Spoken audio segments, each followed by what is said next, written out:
কিন্তু এই আশুরা আমাদের মনে নেই। আমাদের জেহেন অন্তর জুড়ে আসে কারবালার আশুরা। এটা বাস্তব। কারবালার মাঠে রাসূলুল্লাহ সাল্লাল্লাহু আলাইহি ওয়াসাল্লামের ওয়াফাতের মৃত্যুর মাত্র 50 বছর পরে, মাত্র সেই মুসলমানদেরই, তার উম্মতেরই কিছু মানুষ তার প্রিয়তম নাতি, তার কলিজার টুকরা নাতি হুসাইন ইবনে আলী রাদিয়াল্লাহু তাআলা আনহুমা এবং তার বংশের নিষ্পাপ নিরীহ অসহায় অনেকগুলো মানুষকে হত্যা করে। বিষয়টা খুবই জটিল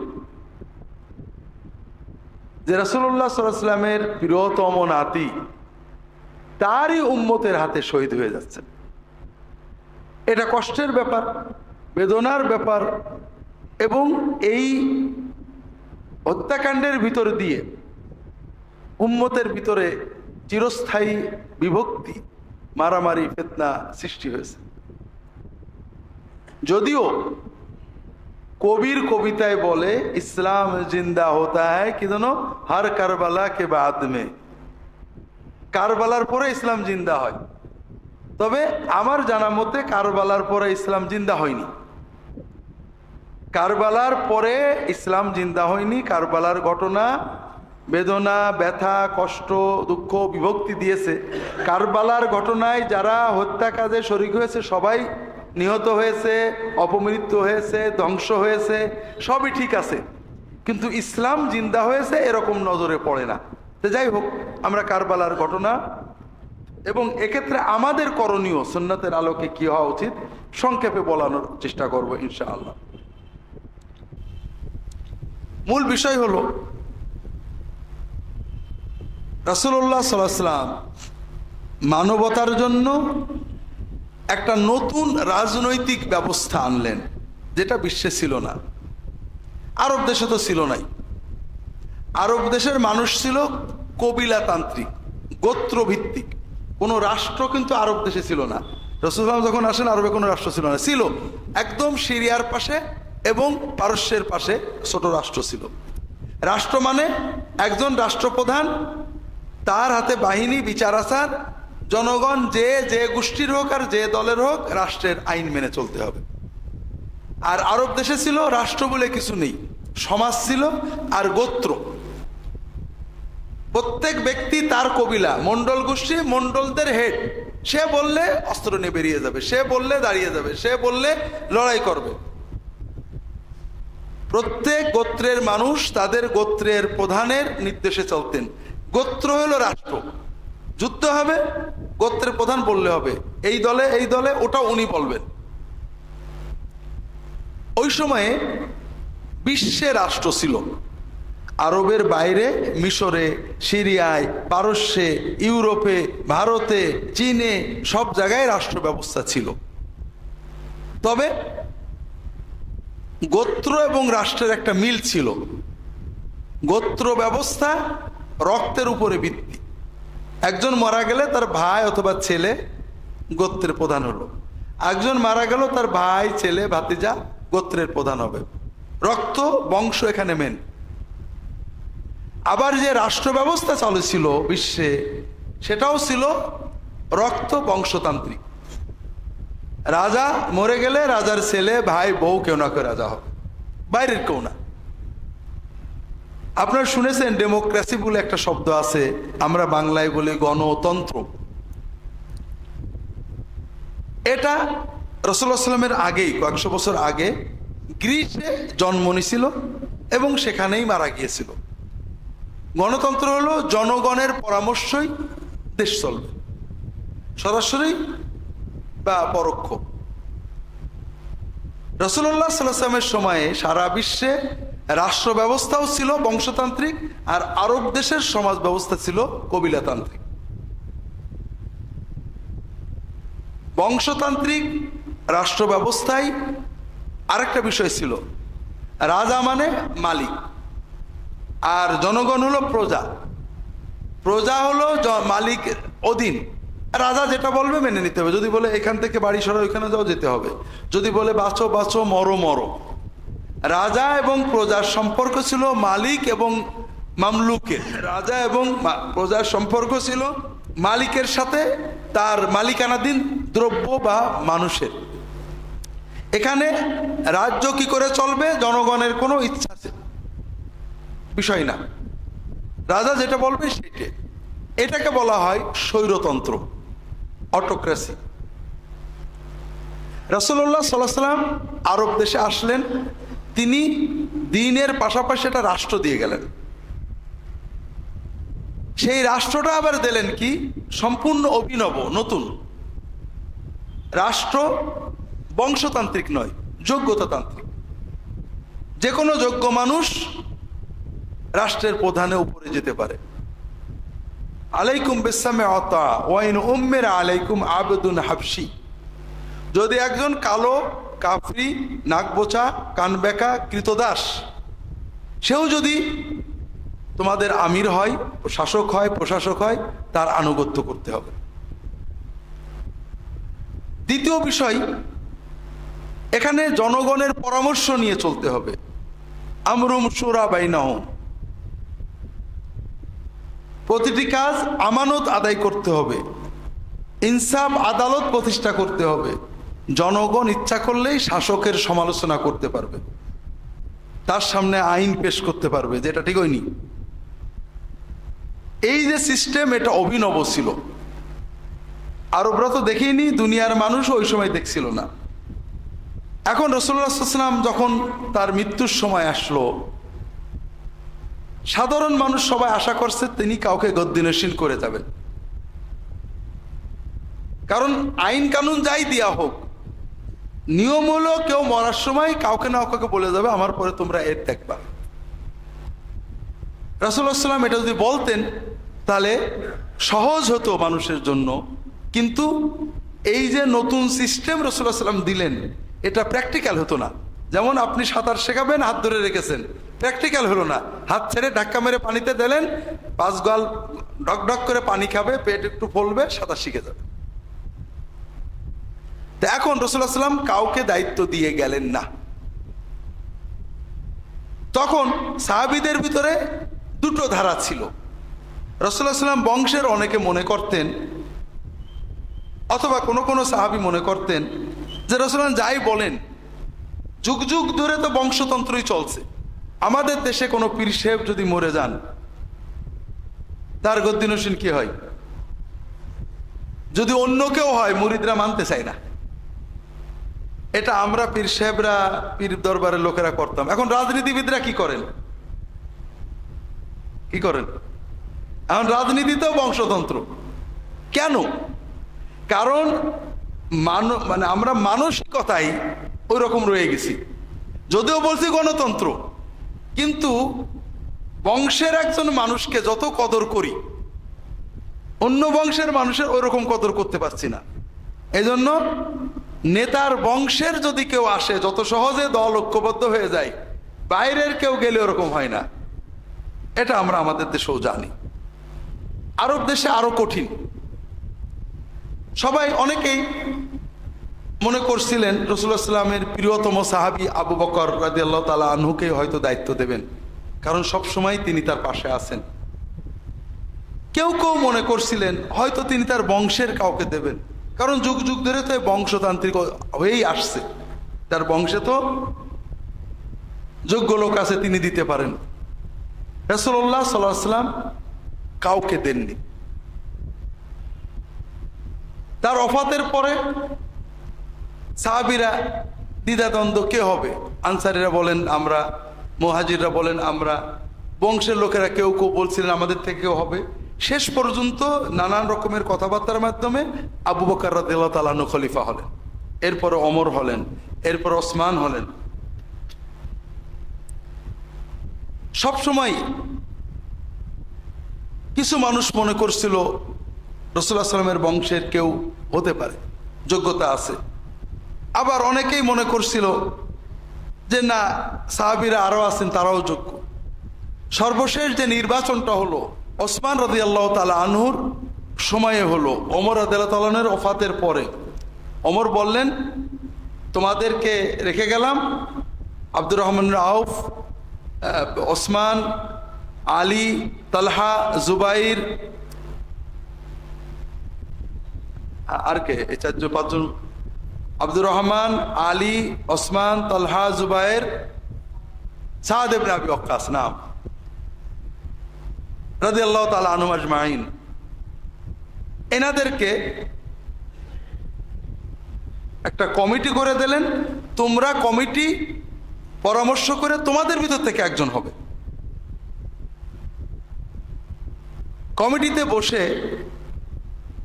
আব্দুর রহমান ইবনে আউফ বললেন যে আমি হব না, আমি আমার ক্যান্ডিডেসি প্রত্যাহার করলাম। এখন আপনারা বাকিরা যদি চান তাহলে আপনাদের ভিতর থেকে কাকে করব আমি জনগণের সাথে পরামর্শ করে দিতে পারি। তারা বলে ঠিক আছে, আপনি পরামর্শ করে দেন। 3 দিন 3 রাত তিনি পরামর্শ করলেন। এরপরে মসজিদে নববীতে ফজরের নামাজের পরে তিনি আলী রাদিয়াল্লাহু তাআলা আনহুকে বললেন যে আলী, কিছু মনে করেন না, জনগণের পরামর্শ ওসমানের দিকে যাচ্ছে, এজন্য আমরা আসেন সবাই ওসমানের হাতে বায়াত করি রাষ্ট্রপ্রধান হিসেবে। এরপরে সবাই বায়াত করলেন।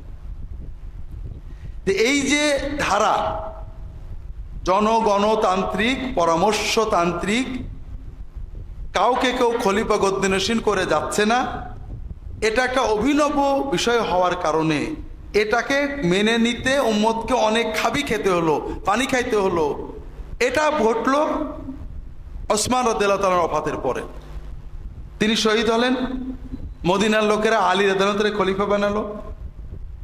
সিরিয়াতে মুআবিয়া বললেন রাদিয়াল্লাহু তাআলা আনহু যে ওসমানের হত্যার বিচার না হলে আমি মেনে নেব না। এই বিচার অবিচার, বিচার বিচার, এটা নিয়ে আলী বললেন সবাই ঐক্যবদ্ধ, এখনো বিদ্রোহীরা সেনাবাহিনীতে রয়েছে, তারা সেনাবাহিনী নিয়ন্ত্রণ করছে, আমরা যদি বিভক্ত থাকি আমি বিচার করতে পারবো না, আসেন ঐক্যবদ্ধ হই, এরপরে আমরা অবশ্যই বিচার করব। এই নিয়ে বিতর্ক হতে হতে যুদ্ধ হলো, আলী রাদিয়াল্লাহু তাআলা শহীদ হয়ে গেলেন। এক পর্যায়ে হাসান রাদিয়াল্লাহু তাআলা আনহুকে কুফার লোকেরা খলিফা বানালো। ওদিকে মুআবিয়া রাদিয়াল্লাহু তাআলা খেলাফতের ঘোষণা দিলেন, 2 দলে যুদ্ধ হবে। হাসান রাদিয়াল্লাহু তাআলা আনহু নিজে বলেন যে না, আমিও আমার নানার উম্মতে যুদ্ধ করাবো না। তিনি মুআবিয়া রাদিয়াল্লাহু তাআলাকে ছেড়ে দিলেন। এই হলো তৎকালীন প্রেক্ষাপট। আমি বিস্তারিত বললে অনেক সময় লাগবে, ওদিকে যাব না, আমাদের শিক্ষাতে আসি। মুআবিয়া রাদিয়াল্লাহু তাআলা আনহু 20 বছর খুব সুন্দরভাবে রাষ্ট্র পরিচালনা করেন। একদম টনটনে আইন শৃঙ্খলা, নিরাপত্তা, শান্তি, অন্য দেশের সাথে সন্ধি, যুদ্ধ, বিজয় খুব ভালো চলল।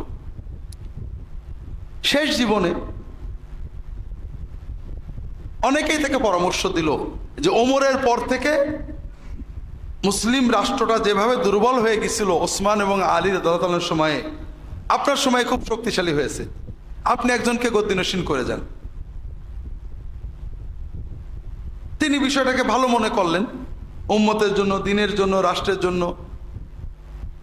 কাকে করা যায়? আপনার ছেলে এজিদকে করেন। আপনারা তো মনে করেন যে এজিদের পক্ষে বোধহয় কেউ ছিল না। আচ্ছা বলেন, আমি হুজুর যদি ভোটে দাঁড়ায়, প্রেসিডেন্ট ভোটে, আর আমাদের দেশের কোনো প্রেসিডেন্ট বা প্রধানমন্ত্রী ছেলে দাঁড়ায়, ভোট কে বেশি পাবে? কর। হ্যাঁ, আমরা হয়তো মনে করি তৎকালীন মুসলিম বিশ্ববোধে এজিদের পক্ষে কেউ ছিল না, অধিকাংশ এলাকায় এজিদের পক্ষে ছিল। আরব কবিলাগুলো, বিশেষ করে মক্কা শরীফ, মদিনা শরীফ, কুফা বাদ দিলে অধিকাংশই তাদের কথা হলো এটা খুব ভালো হয়, দেশের আইন শৃঙ্খলা ভালো থাকবে। কিন্তু মক্কা শরীফ, মদিনা শরীফ, পুরনো সাহাবীরা তখনও বেঁচে আছেন অনেকেই, তারা এটা পছন্দ করলেন না, অনেকে রাজু হলেন না। এই অবস্থায় মুআবিয়া রাদিয়াল্লাহু তাআলা মারা গেলেন। ইসলামী রাষ্ট্র ব্যবস্থায় আগের সরকার বলে গেলেই রাষ্ট্রপ্রধান হয় না। রাষ্ট্রপ্রধানের মৃত্যুর পরে যখন জনগণ মেনে নেয় তখন সেটা রাষ্ট্রপ্রধান বলে গণ্য হয়। অধিকাংশ জনগণ এজিদের বায়াত করলো। মক্কা শরীফ, মদিনা শরীফের লোকেরা অনেকে এজিদের বায়াত করলো না। কেউ কেউ করলো। কুফার লোকেরা লক্ষ লোকে চিঠি লিখে পাঠালো মদিনায়। ইমাম হুসাইন রাদিয়াল্লাহু তাআলা আনহু ছিলেন।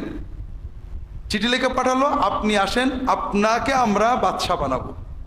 মুআবিয়া মারা গিয়েছেন রাদিয়াল্লাহু তাআলা আনহু, এখন খলিফার পদ শূন্য, আপনাকে আমরা খলিফা, আমরা আর কোনো খলিফা মানবো না। তিনি মদিনার বন্ধুদের কাছে পরামর্শ চাইলেন, সবাই বললেন যাবেন না।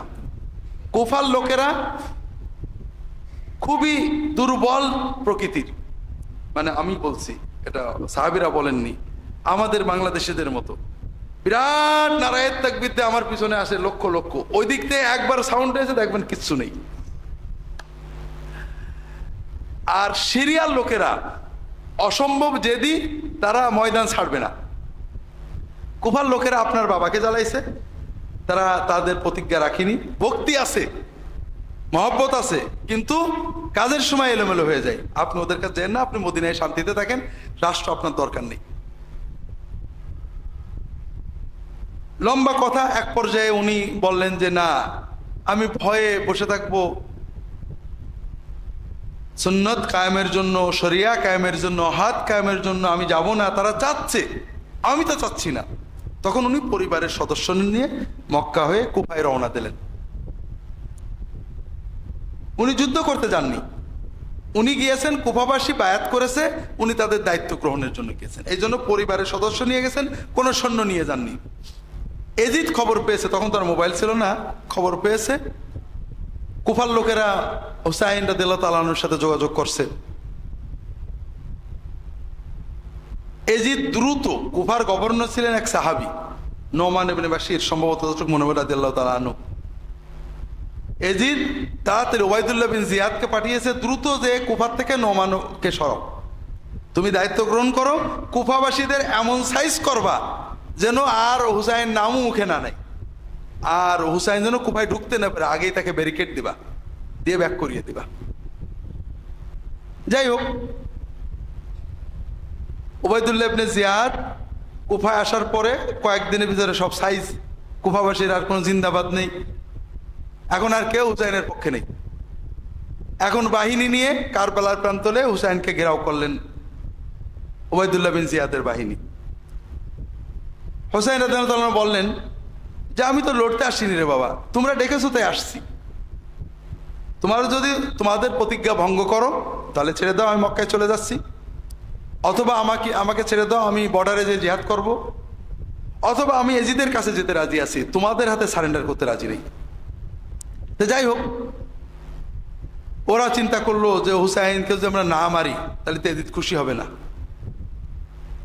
এক পর্যায়ে তারা হুসাইন রাদিয়াল্লাহু তাআলার বংশের নিষ্পাপ শিশু, নিরীহ নারী, পুরুষ সহ অনেক মানুষকে হত্যা করলো, হুসাইন রাদিয়াল্লাহু তাআলাকে হত্যা করলো এবং তার মাথা কেটে নিয়ে এজিদের কাছে পাঠালো।